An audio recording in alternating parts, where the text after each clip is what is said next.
Thank you, Mr. Ambassador. Good morning, everybody, and welcome to this very special event. My name is Martin Sixsmith, and I'll be talking to Maestro Gergiev, and then we'll take some questions afterwards. And at the very end, I'm pleased to tell you that we'll have a drink courtesy of the Russian Embassy. This is a special event not just for the Mariinsky Theatre, but for the arts in Russia as a whole. As someone myself who spent a lot of time in St. Petersburg, beginning as a student there in the 1970s at the Leningrad Polytechnical Institute, I know how important, how central the Mariinsky is to the cultural life, not only of St. Petersburg, but now of Russia as a whole, and through the tours of its companies, and increasingly through its own CD label, and through the new digital visual media to the world as a whole. But it wasn't always so. Mariinsky has known lows as well as highs. The last years of the Soviet Union and the early years of the 1990s were difficult for the arts in general in Russia, and particularly for the Mariinsky. So we're very fortunate that a young, energetic, enterprising musician took the helm of the Mariinsky in those days and has stayed with it ever since. The 25 years since Valery Gergiev has led the Mariinsky have become something of a golden age. And I think you could say that those years have reached their apotheosis today in the marvellous project that we're here to discuss. But before we talk about the details of the new Mariinsky, Mariinsky 2, and the prospects that it opens up for the future, let's just remind ourselves of the marvellous music that we've come to expect from it. And I want to start by showing you an extract from Attila by Giuseppe Verdi, performed by the Mariinsky Opera.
Fantastic.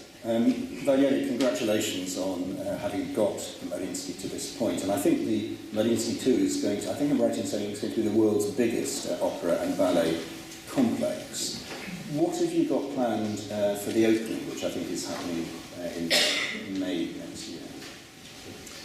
First of all, it's a great pleasure to be here, and thank you, our wonderful ambassador. We have this opportunity to enjoy this fantastic setting here. And Mariinsky 2, we call it Mariinsky 2, just to make it clear that it's not Mariinsky 1, which is a famous historical building, will be opened in the beginning of May. 1st of May, we will invite all our artists, especially artists who are maybe now not able to sing or dance, maybe they're 80 or even more, 90 years old, I want them to enjoy, to be the first people who will hear the program which will have. On the 2nd of May, we will have an official opening. On the 3rd and 4th of May, we will continue, and on the 5th of May, we'll be in Moscow for the opening of Moscow Easter Festival. It will be one of the biggest complexes on earth. We will have 3 venues: historical building, which seats about 1,800 people, new concert hall, which is 5 years old, 1,200 people can attend the performances there, fantastic acoustics, acoustician, Mr. Toyota, a Japanese acoustician, who is known now more and more in Europe, most probably. You know that there is a concert hall in Paris to come soon, maybe 2014, Copenhagen, Helsinki, but we were the first in Europe. There's fantastic hall. And now in the Opera House, opening 2013, 2,000 seats, Canadian architect Jack Diamond and his company, cooperation with Russian company, will give us a very spacey, we believe, very beautiful, with tremendous opportunities. And I want to stress it from the very beginning. The question why you need another opera house is actually a valid question. I think we need one more opera house, not only because we're one of the most famous ballet or opera companies on earth, but also we want to increase our opportunities to work with young people, even with the schools of St. Petersburg. I want to start with this because it explains immediately the reasons why this new opera house is being built. In the first 3 seasons, I believe, all universities and all schools of St. Petersburg will have very strong chances to attend at least one performance of one of the venues. You know. So there are 3 venues, and every day there will be 3 performances. On Sunday there will be 6 performances. This is how we embrace the opportunity to work for 5 million people who live in St. Petersburg, and maybe several million people visitors. So I think it will be a good platform for us to increase our educational programs. And of course, what is normal, perform opera and ballet, and give sometimes symphonic concerts, maybe up to 50 a year, symphonic. Let me just ask you a little bit about the architecture and design, because it was a sensitive place to build striking new modern structures and historic quarters. What can you tell us about the architecture? I would like to stress that everyone will have certainly own opinion, and I don't want to describe architecture. You only see part of the complex, but I think it will be not what you call a screaming example of something so new that the old, beautiful Mariinsky will be outshined and basically even maybe outclassed. So I think you see Mariinsky historical building first of all and most of all. Then you also see, because you don't look from here normally, most people come here and see this building. I think it will be both comfortably, in colors especially, comfortably modest. Don't understand me wrongly. Modest doesn't mean that. It doesn't just forward itself to such an extent that you start to feel uncomfortable. Why the wonderful 19th century architecture is pushed away or just looking small comparing to the new. I think there is some kind of harmony which we all hope will be achieved. And 3 days from now, I will have first acoustic test on the 22nd of December. So there will be maybe 200 artists trying for the first time already in orchestra bit on stage, the singers, the chorus, even the ballet. Acoustically, maybe it's least important, but even ballet will perform just to have a first feeling. It's a work. It's not a performance offered to the public, but it's just a working process. But it's a terribly important day for us, of course. So I will tell you more about this complex in a few weeks. But already now it is clear we're practically ready for the opening.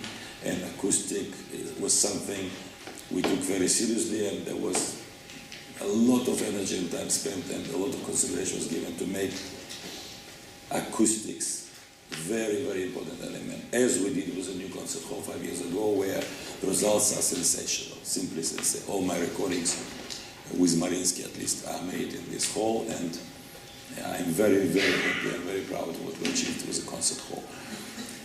You can see the foyer. There are 3 foyer: upper foyer, middle foyer, lower foyer. In the middle foyer, you can make any given minute. You can make a concert, invite maybe 500 kids. You can invite maybe 300 grown-ups, students. You can have a press conference. You can have a conference. You can have anything, even maybe banking congress. I don't know. We don't plan it this way, but you certainly will have a grand piano there, and acoustically it should work. It was again worked out very, very cautiously that it will be acoustically another venue on top of 3 we have already. We will have.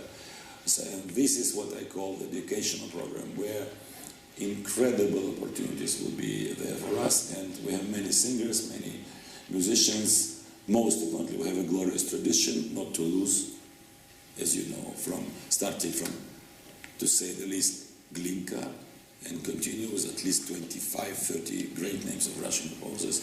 I think we will have plenty of music, and this music will be shared practically every day with as many young or even children as possible. That's generally, I don't want to go into details, but generally this is the plan.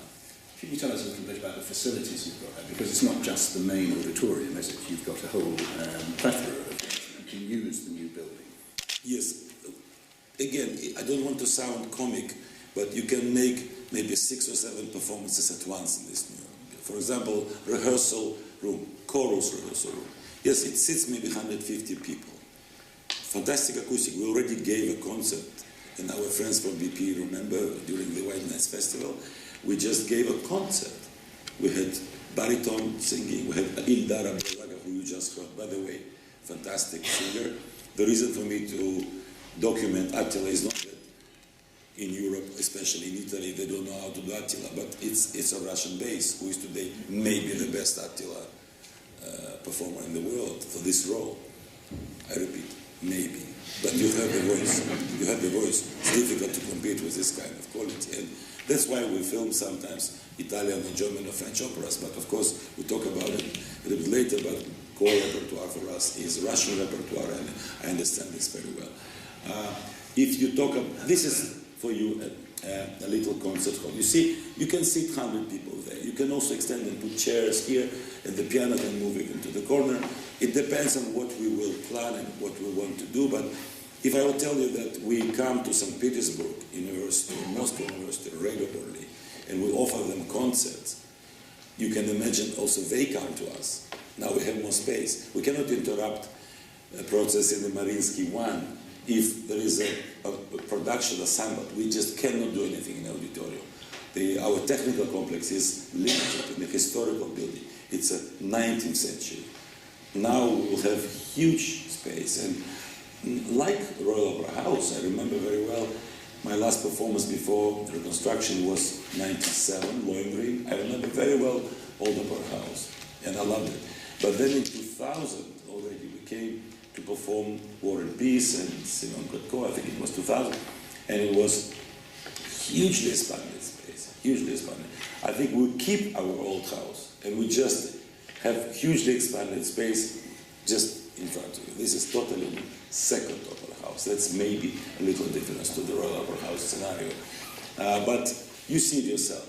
This is a place where I hope I will myself appear many times in front of kids or students. That's all I want to say, because tourists or traditional music lovers, they're there. They're coming. We don't have to really try so hard. They will come. They'll be there. We respect it. But it's investment in the future. That's a big step where we want to focus our energies. You mentioned that you've not had the acoustic tests yet. You've got those next week. Are you a bit anxious about that? You're opening in May. It's quite an important thing. Yes. When we opened Concert Hall, our first acoustic test was in June. Our opening was in November. We repeat the same scenario. Mr. Toyota, I have to say, is a magician.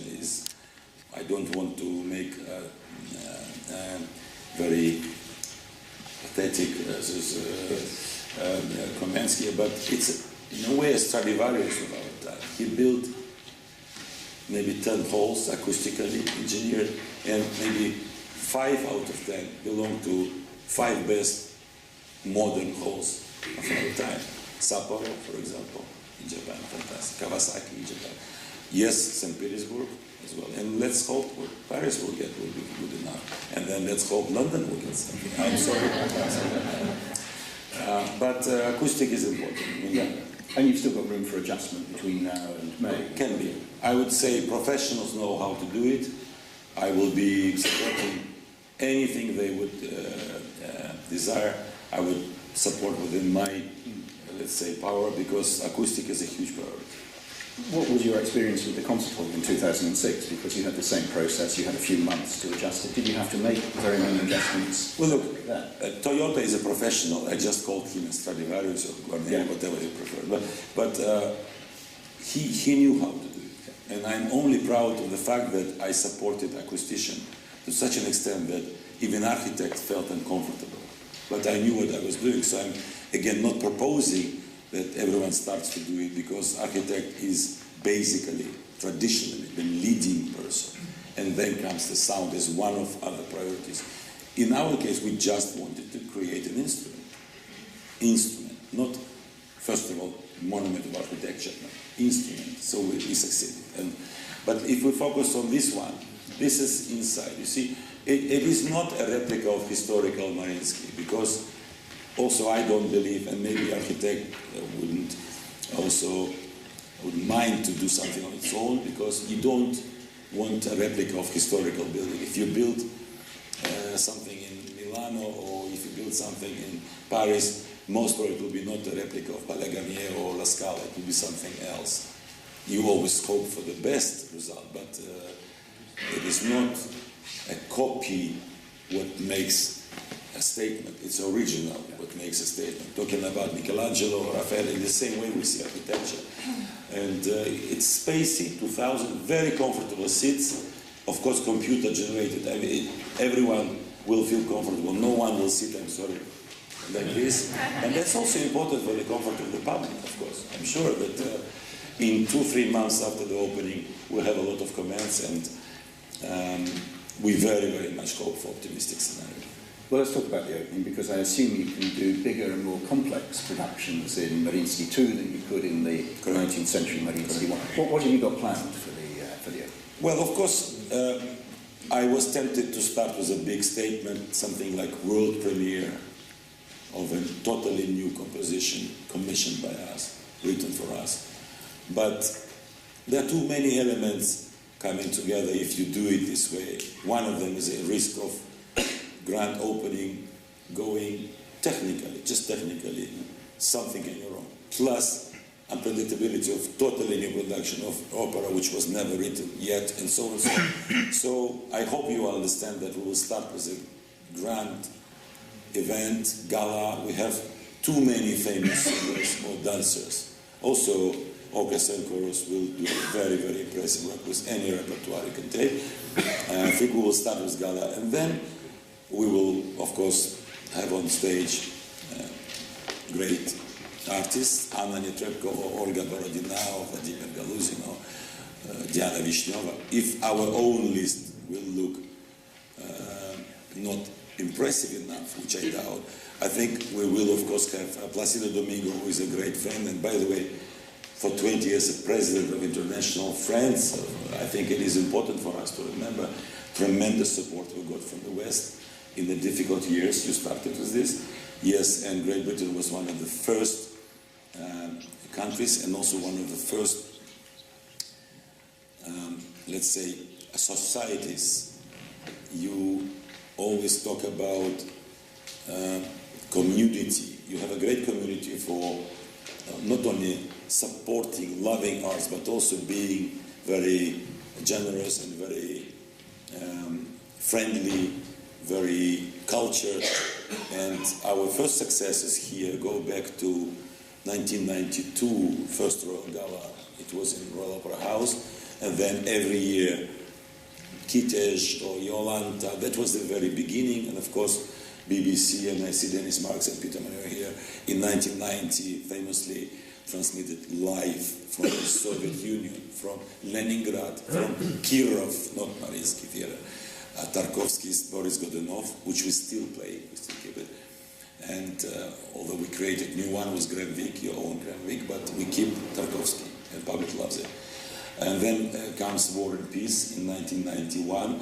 So Great Britain and its institutions like BBC or Opera House or Albert Hall in the famous BBC Proms or Barbican Centre or Royal Festival Hall, English National Opera, and Birmingham, of course I saw Andrew Jarrett here. Birmingham Fantastic Symphony Hall, which by the way I was the first one to conduct any opera there, correct? So you see you also have a little presence of Mariinsky in your own historical pages. But let's talk about what we remember in difficult years where we needed support. We got support always from Russian government. I just want to tell you again, it was maybe impossible to imagine Russian government just stop all the rest of whatever was within their responsibilities and just start supporting one institution. Of course, it was difficult in 1991, breakup of Soviet Union, 1992, 93, 4, 5, and so on. And from 98, especially 99, it was becoming more stable. Then it became a rapidly growing economy. The budget of Russia grown maybe 50 times, more or less, 40 or 50 times since then. And of course, support for arts ever growing since. We have healthy support. I'm very grateful to Russian government. We have new opera house being built next to the Mariinsky, and it was costly project, but also it was costly because there were other buildings. There was a lot of work done that other buildings and institutions could move to other places. To find where they go, to pay for it was a big operation. But now it's coming to a very, I hope, successful close, and we will be active. And our way to say thank you to the world, thank you to Russia, and thank you to Russian friends and patrons we have, thank you to international friends and parents, will be to perform as well as possible and not to lose, not to forget our glorious tradition, and I think we will serve these traditions as well as possible. Well, let me ask you about the finances, Valery, because in the West the arts are having a very hard time, especially in this country. It's a time when budgets are contracting, and I think a lot of people here might look with rather jealous eyes to what's happening in St. Petersburg. Where do you get the funding from, and how much did it cost to build this new project? Well, quickly, 2006, opening of new concert hall. The concert hall itself was funded by corporate and private support. It was completely funded by non-governmental, where everything around, and also water, electricity, gas, and so on, so on, so on, was provided by Russian government. We have quite a strong board of trustees. In Russia we call them попечительский совет, which means like caretakers. It's not a board of management, but I think it was an incredible amount of energy and very quick results, what stuns everybody still, even now, after 6 years. In a distance of 15 months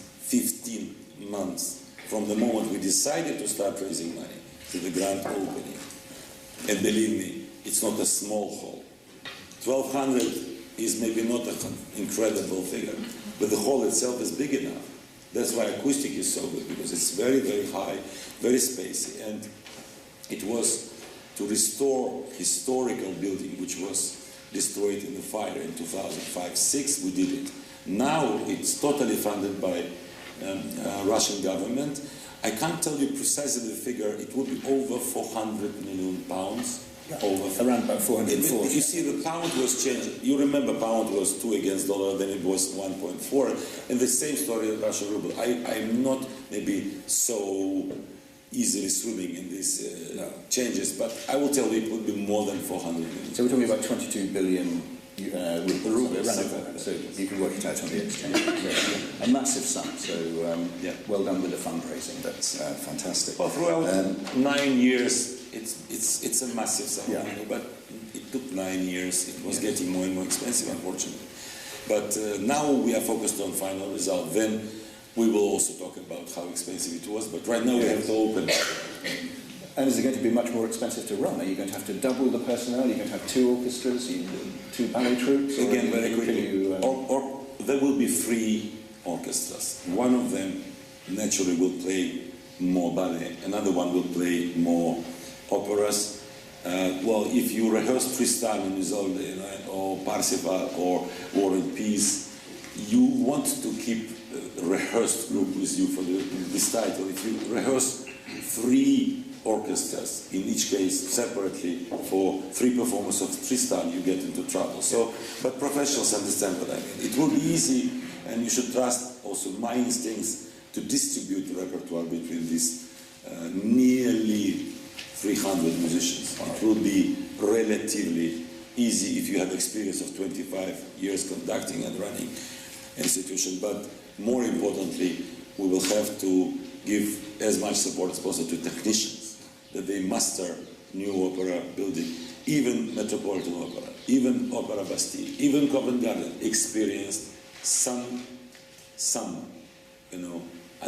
unpredicted or unexpected troubles. And I think I shouldn't be wrong on this. We will also have some questions which we cannot even predict now, and we will have find answers quickly. I don't know how quickly it will, but everyone is learning now, I believe. What effects is it going to have on your touring? Because I think this is Less touring. Less across the board. You will not believe it, because I have a reputation of being everywhere every day. But no, surely. I can, in a modest way, I can say I'm relatively known to Japanese audiences. I was there maybe 50 times. I was there 1 month ago. My next visit to Japan is in 2 years. This never happened to me. I was always there 4 or 5 times a year. Not because I knocked the door, because I was asked 25 times. I would accept maybe 5. Now I accept maybe 1 in 2 years. It's quite a change. In US, where I performed maybe easily more than 1,000 times, only in New York maybe 300, 400 times, only in New York City, I will appear once a year. We lost our concert because of hurricane recently. That was my one concert at Carnegie Hall with Mariinsky. It didn't happen. No problem. We will get there in 1 year. In October, we'll make 3 or 4 concerts at Carnegie Hall, but it will be 1 visit a year. It used to be more.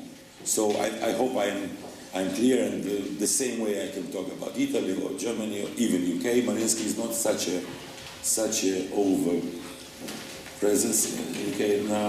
Last time we performed here was Parsifal at Barbican and Parsifal at Birmingham, and Cardiff we performed as well. We have friends here at the Edinburgh Festival. We brought ballet company. I was enjoying myself conducting Cinderella. I love our company. They are really incredible dancers, young and energetic and very, very gifted, very beautiful on stage. I think we will continue to come, but maybe not for the sake of numbers, of how many visits, just something interesting, something new, yes, that will come. Because in the past, touring was a source of funding. Yes, it was. But are you less reliant on that? We are now supporting our touring ourselves. To be honest, the bigger part of this comes now from us. I find it important. I looked at Vienna Philharmonic and asked myself why they go every year to New York, why they go every year to Japan. They even managed to go to Australia with me. That was very interesting. Korea, Hong Kong, China. And I think it is not about money. I think it's about prestige, it's about quality, it's about your statement, your global role, your presence, and your, if you want, national pride. Because we inherited something what you can describe modestly as an important tradition. If you are going further, you would say one of the most important ever. And why should be a Russian musician shy or even ashamed of being representative of a culture which gave the world Stravinsky or Tchaikovsky or Mussorgsky, Prokofiev, and actually city which did it, or to be even more precise, the theater which did it. Stravinsky grew up in the Mariinsky. everything Shostakovich or Prokofiev heard in their first 15, 17 years basically was something to do with Mariinsky sound, Mariinsky singers, Mariinsky productions. Why Shostakovich at his 15th symphony quotes Wagner and Rossini? Because it comes to his childhood, to his youth in the Mariinsky. You mentioned national pride, but is it also a little bit about St. Petersburg pride as well? Because less touring, more events in St. Petersburg. Are we seeing a shift of the sort of musical capital in Russia away from Moscow towards St. Petersburg? We saw the Tchaikovsky rivalry shared between. Well, no rivalry. No rivalry. I think. Look, imagine eagle, a big bird, needs two wings, correct? It does. I think opera and ballet needs two wings. So big tradition, and no doubt Italian opera, fantastic. No doubt French tradition, more maybe balance between opera and ballet in France. Maybe more opera in Italy. Definitely more opera in symphony in Germany. You certainly have everything in Great Britain, but I think we are very happy to have Russian opera, Russian ballet performed very, very intensely and excessively in St. Petersburg, but also occasionally we come to Moscow, they come to us. We created Moscow Easter Festival. So I was born in Moscow. I'm in a complicated situation. Born in Moscow, live in St. Petersburg, created Stars of White Nights Festival for St. Petersburg. Then I thought I can do a little bit more, so we created Moscow Easter Festival for Moscow and regions of Russia. It works very well, I have to say. Okay. The Mariinskys teamed up with Talmondis to bring operas from St. Petersburg on DVD. So I'd like now just have a look at an extract from, first of all, from The Gambler by Sergei Prokofiev, and then followed by an extract from The Gambler we produced ourselves. This is Galuzia, who is sensational.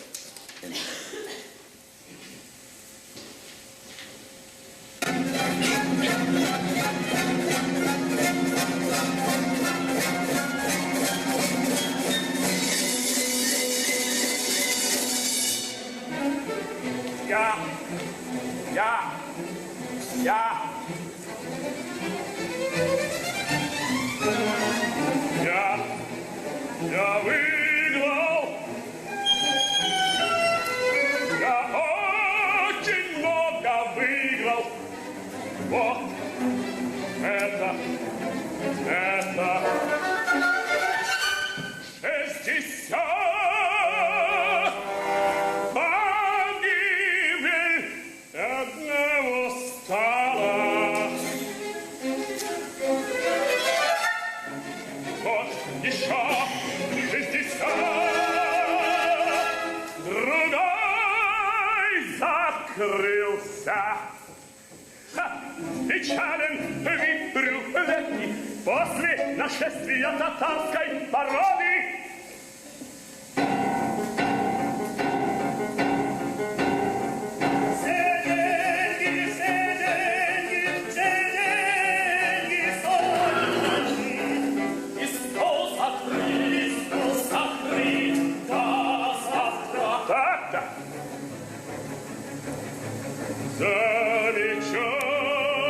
Замечательный случай, есть замечательный случай.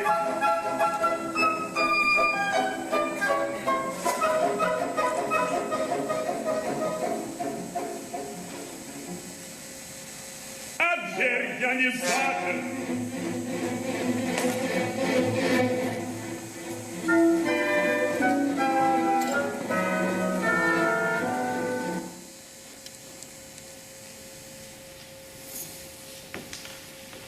First opera of Prokofiev, young Prokofiev, 1918.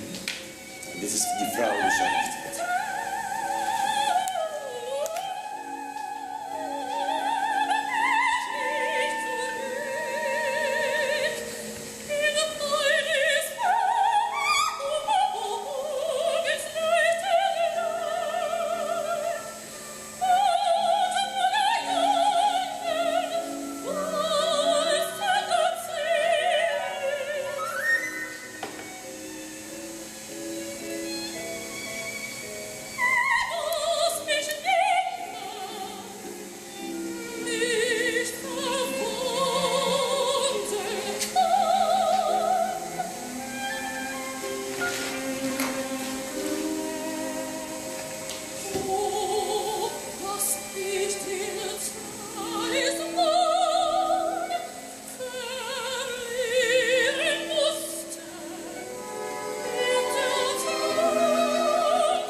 There was Die Frau ohne Schatten of Richard Strauss. It's a production of Jonathan Kent and Paul Brown design. You maybe know these masters. Yes, and for those of you who don't speak Russian, at the very beginning of that Galuzin track, he was singing, I've won, and I suspect that Mariinsky might be forgiven for feeling exactly the same. Fantastic.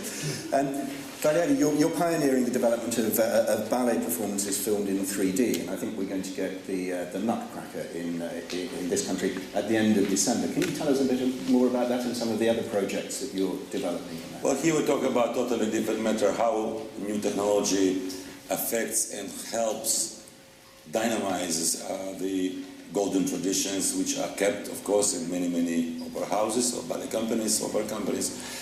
And I think our first goal was, more than 3 years ago, we had a production of Giselle filmed in 3D. And believe me, maybe very few people in the world knew how to work with 3D technologies in the opera house. I'm not talking about Manchester United to Chelsea, because sports is a different story. Here you have to know the score, the composer, the production, the costumes, the lighting, and so on and so on and so on. It's complicated. And it was partly successful, difficult, but it was first step. And we learned, all of us now, in America, in 400 or more cinemas 10 days ago, 15 days ago maybe, the Nutcracker in 3D was shown, and it comes to UK. It will be, I think, everywhere, also in Asia, soon, in Russia, very soon. It will be followed by Swan Lake on the 14th of February, live 3D. That's another story.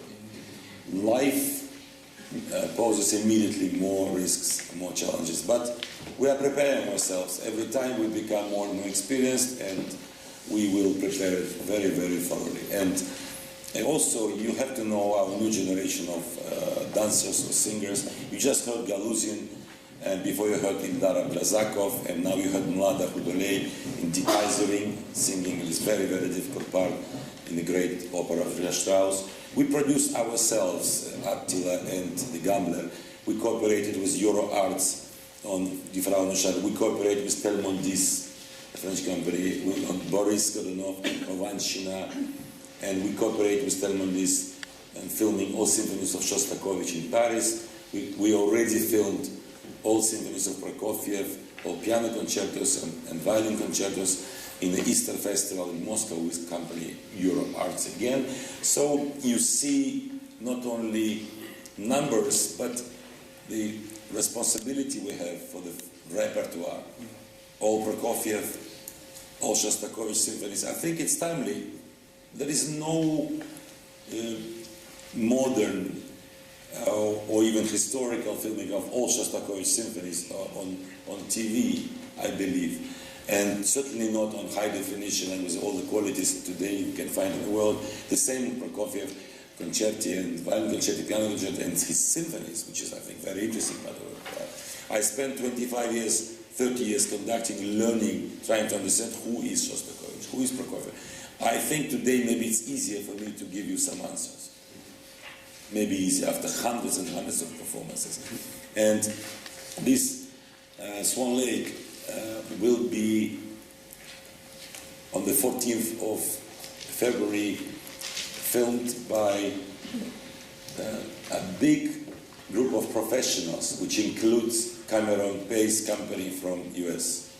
I met myself with James Cameron several times, and we had extensive talks. I think it's very interesting to combine what they learned already, the incredible experiences with making these famous films, or transforming 2D to 3D, like in the case of Titanic, of course, or Avatar. But we are working now, and right now we are working. So it will be easy to say that in 2 months we will, maybe some of us will meet and we will comment how good or how not so successful was this experience. But we will prepare it very well.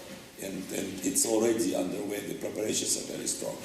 But we need partnerships like Western partners. Of course, Mezzo, we partner very, very often. Russian channel Kultura, which I find one of the best today in the world. content is always very, very good quality. There is no advertising, no commercials. Just what you get is serious. If they devote to Pushkin, it's only Pushkin. If they devote Tchaikovsky, it's only Tchaikovsky. If it's Khavachin, it's only Khavachin, uninterrupted. And I think it's very serious. So we want to work with the partners, like I just mentioned. And I believe with the new stage arrival of Second Opera House, it will be just more opportunities. So film and cinema are very important for putting down not definitive performances, but putting down a legacy, and also for bringing audiences into the theatre and into the concert hall, because more people will see it in the cinema, and then we hope will attend live performances. I will combine 2-3 questions if you give me 1 minute. Okay. I certainly worked a lot with the Met at the Metropolitan Opera. I know the company, I know the orchestra, the friends, chorus, all the singers, and by the way, about 50 Mariinsky singers are singing at the Met if you take last 10-15 years. And they're not singing comprimario only, they're singing leading roles. If you look at the opening night of the Met, you will see out of 4 stars, 3 come from Mariinsky. Is it embarrassing? No. Is it something I should hide? No. No.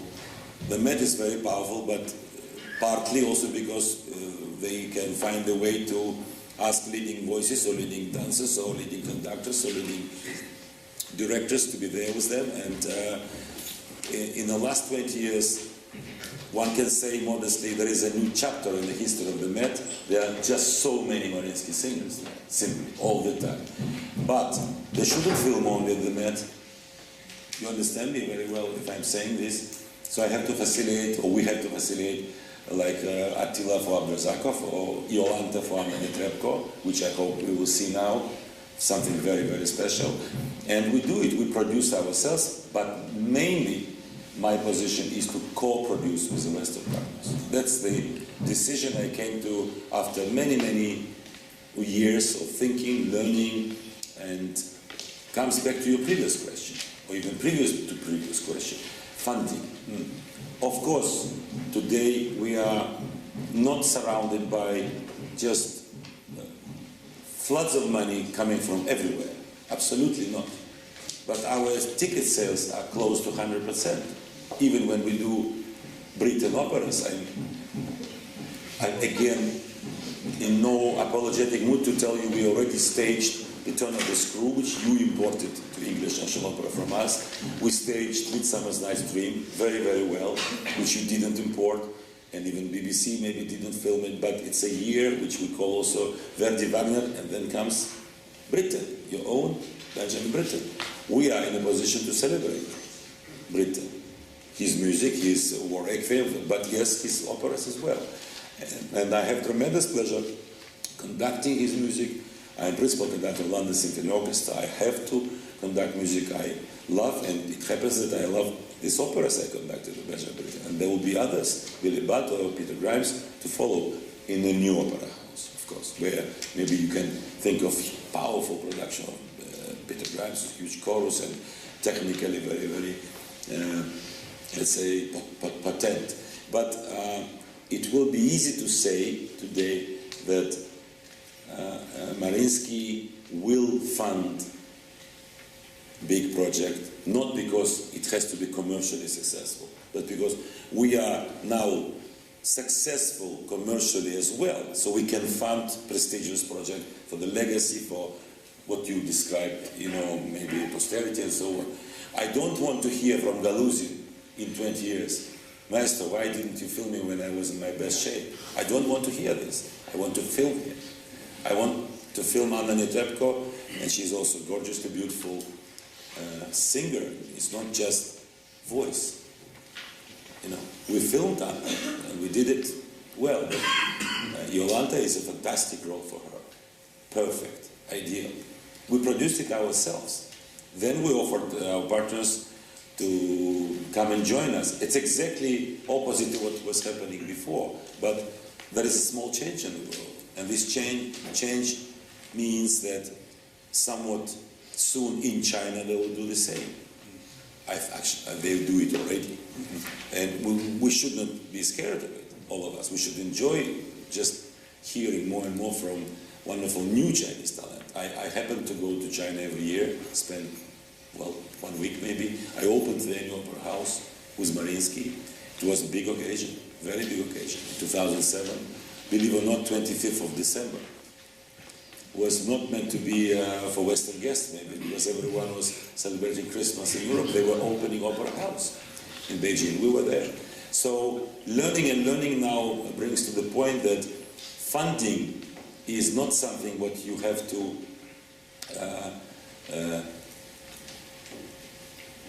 press in order to have a very successfully reported bottom line results. You know, I think you have to serve the artistic mission, which is, I think, by far the most important. And if we risk too high, if we risk too often, I think I will be reminded of my responsibilities, and I am aware of it. And our ticket sales will be close to, maybe in 2014, 60-70 million euro, which means maybe $80-90 million.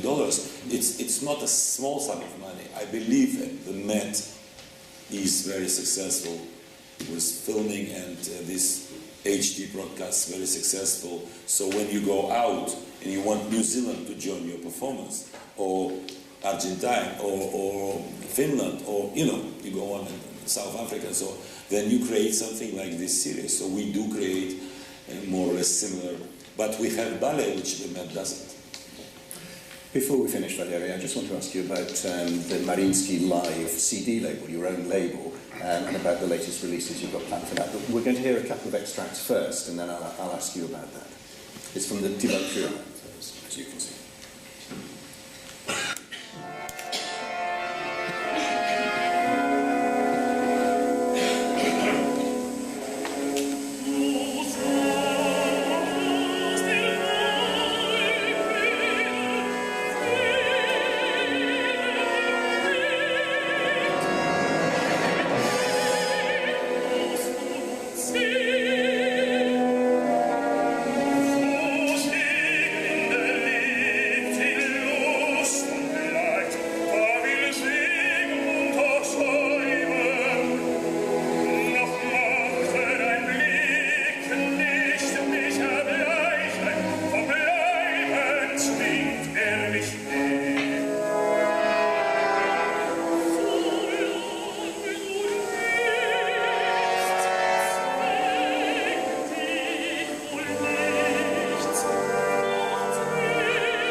Die Kühne verraten im Kampf.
recording of the Valkyrie was made in the new concert hall, and the Rheingold is recorded as well. It's also finished. It will be released late January, I think, now, and immediately, I believe, late spring Rheingold. So in the next 6 months, those two operas will be released worldwide. The big group of Russian singers is also part of these recordings. What you heard now was sung by Jonas Kaufman, Nina Stemme, but Mikhail Petrenko, Evgeny Nikitin, Nikolai Putilin, Ekaterina Gubanova, Alexei Markov, Sergei Semishkur, and believe me, these are very, very good voices. It's not accidental that Barenboim or Muti or Levine constantly used our singers, or I wanted to say my singers, because they started to sing Wagner 12, 13, 14 years ago with Parsifal. It was 97. They are on the recording of Parsifal, as you know, and I believe it is important for us to combine best Western and best Russian voices in singing Wagner. Wagner himself came to St. Petersburg. He was offered my post, my position. He accepted. GMD, they called General Music Director. And then he went to Switzerland, then he was lured away by the king of Bavaria. So Mariinsky didn't get him finally, but the agreement was made, and he was extremely happy, as you know, and performed a lot of his music for the first time with Mariinsky Orchestra in 1863, for the first time ever, including excerpts from The Ring.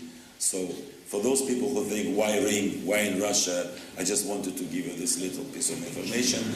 And also recording of Parsifal also proposes that we can continue to do it with the territory of Wagner. The other thing I wanted to tell you was that we recorded all Prokofiev, all Shostakovich, we filmed Yolanta, we cooperate with Euro Arts, we cooperate with Telmondis, we cooperate traditionally with BBC, we will do 3D projects, of course, but we will not forget about Russian audiences. We go to the regions of Russia a lot. If you compare to your situation, can you imagine London orchestras quite regularly performing in Northern Ireland or north of Scotland or so? This is more or less what we try to do. I have this feeling that it is important for us to appear in Yakutsk even when it's minus 40. That the people in Yakutsk don't feel abandoned or totally outside the golden circle of cultural wealth and so on. This is what we believe in, what our board believes in, the companies support us believe in, and I think Russian government doesn't tell us, by the way, to be honest. They don't tell us you have to do it. We just do it. I hope they will start telling others they should do it as well, because it is much more comfortable to sit in Moscow and St. Petersburg, but it's maybe more exciting to go to these people today. That's my experience of an artist, and I really believe, I have to tell you, this is what I always wanted to do. I just share it with you because we can do it now. It was difficult before, it wouldn't work. Now we also can do it, and that's very, very comfortable thing. Anna Netrebko is not from Moscow, Petersburg. She's from Krasnodar. She came with me to Krasnodar to perform. You can imagine what kind of euphoria was there. It's their own girl coming with Mariinsky Orchestra, full size, and performing for her. Her schoolmates were there in the auditorium. I remember they were very noisy, the girls, you know. But it was a great moment for her as well. And I think the same you can say about me being from North Ossetia, so I also go there and conduct, and so on, so on, so on. It's a big country, and I think we have to contribute now because we are helped. Government helps, corporations help, both Russian national corporations and international help. Amongst our supporters, also great British company, BP, Total from France, Nestle from Switzerland, of course Alcoa from America, and there are many, many companies supporting non-Russian as well. But we believe it is a very important process where outside pure economical fields, there is something what you call sharing or giving back, and I think this is appreciated by Russian public, I stress, especially in the regions removed from Moscow. This is a big priority. If I come to Irkutsk or Yakutsk or Krasnoyarsk, I would insist on two concerts, because official concert where the governor will come and people who can buy tickets is only part of the pleasure. It's the schools and universities who get it for free. That's the thing. That's a real thing where you start to feel you can do something important in your life. Because, look, we all perform, and I do conduct those 150 or 180, I don't know how many performances, but big part of my job is giving concerts for children aged 8, 9, 10, 12, even more frequently, young people, 15, 17, 20, 23, 25, universities, everywhere, not just St. Petersburg. And that's the statement I wanted really to make, because I want to be understood sometimes in the right way as well. Final question, Valery. You've got a big birthday coming up. I think it's not indiscreet to say that. Really, you remind me of this. You're going to turn 60 on May the 2nd next year. You spent 25 years bringing the Mariinsky out of the dark days of the late 80s and early 90s and establishing it as this sort of powerhouse in the cultural world. Have you got other challenges ahead? Are you going to do more of the same? I know you've got plenty of spare time on your hands. You don't conduct enough performances each year. I would stay focused on Russian repertoire. I would make not that many, but important decisions and act based on these decisions, where productions of Wagner or Verdi or Richard Strauss, I am very happy we did so much Richard Strauss. I think it's an important addition to our repertoire. I think we also do work on new Mozart or Puccini, of course Verdi. We just staged new production Don Carlo with Fontainebleau, the scene, which makes it a very, very long opera, but very exciting opera. And when you are a conductor and you look at your roster of the singers you own, and you look at Abdrazakov, Nikitin, Petrenko, you start to think that, well, it would be good to have all of them involved in one production. So Don Carlo is an answer, for example. Yeah? But there are, you will see this video of Boris Godunov made by Telmolis and Mariinsky. We co-produced it. It's a very new, very political production, or politicized production, but don't forget, it's not only Mussorgsky, it's not only Mariinsky, it's not only Grenvig, it's also this golden generation of artists. I have tremendous responsibility in front of them. I cannot imagine Nikitin singing elsewhere and also recording elsewhere, and then not even recording Boris Godunov in the Mariinsky. It's a little crime on my part, so I don't want to allow this to happen. So you will occasionally see those big media, video, TV projects, and they will be always reasonable, I promise. There will be no reason for me to think the Valkyrie should not be recorded if Mariinsky Orchestra cannot play it. I'm telling you, they can do it. I'm telling you now, and I take all the responsibility. And the voices which will be next to Kaufman or Pape, they can do it. You will never hear a donor like Alexei Markov. You will not hear it often. You will not hear Albrecht so physically frightening like Putilin. So I believe there was a reason. Finally, we spent much time preparing this. But when it comes back to Russian opera or symphony, of course I will finish the Shostakovich cycle, because I don't want to be remembered as someone who conducted very much. I also want to be remembered as someone who knew what he was doing when he conducted. And if you tell me what you conducted too often, I will say, yes, that's why I can record Shostakovich Symphony No. 4 better than most of living persons today, because I conducted it many times. Please understand.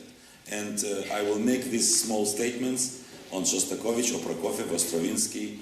They will be based on big preparation and big experience. And I'm never saying it will be best ever Sacro or best ever Shostakovich cycle, but it may happen that it will be respected in some 50 years or 30 or 20 years. Valery, thank you very much indeed. Fantastic.